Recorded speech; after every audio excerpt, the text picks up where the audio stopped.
अखलाकी बहरान, ये चीजें तो हमें अल्लाह के रसूल सल्लल्लाहु अलैहि वसल्लम ने बताई थी, जिनको हम भूल गए।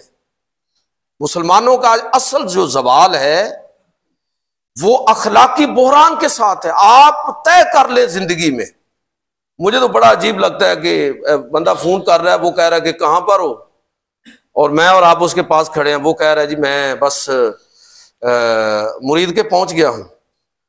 हालांकि वो अभी लाहौर में है। भाई कौन सी क़यामत आ जाएगी आप कहें कि भाई मैं लाहौर में हूं, इतना आप उसको मुतमिन करने के लिए बज़ाहिर एक बेजरर सा झूठ बोल रहे हैं, लेकिन इससे हमारे माइंडसेट का पता चलता है। आप कहें कि फलां जगह पर हूं भाई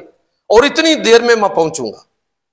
मत ऐसा जुमला अपनी जबान से हम, ये ऐसी आदत है, ये ऐसी चीज है कि अगर एक दफा इंसान झूठ बोलना शुरू कर दे, गलत की हमायत में खड़ा होना शुरू हो जाए, तो समझ लीजिए ये जो,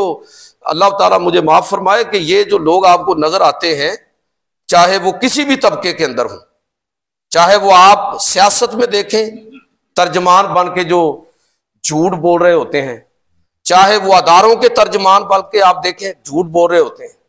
मसलक के नाम पर मसलकों की नुमाइंदगी करने वाले लोगों को पता होता है कि यार ये गुंजाइश मौजूद है, वो भी झूठ है। तो मुझे बताइए कि जब किसी कौम का अखलाकी बहरान इस हद तक पहुंच जाए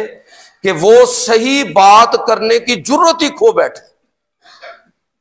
जब इंटेलेक्चुअल लेवल पर कौम के अंदर करप्शन होती है ना, तो फिर जवाल बहुत तेज रफ्तार होता है और वापसी बड़ी मुश्किल होती है। इस वक्त हमें असल जरूरत यह है कि खुदा के लिए कुछ चीजों के बारे में तय कर लें। हम आज के मौजू के एतबार से सच्चाई की मैं बात कर रहा हूं कि तय कर लें हम, जो होगा देखा जाएगा, बोलना सच्ची।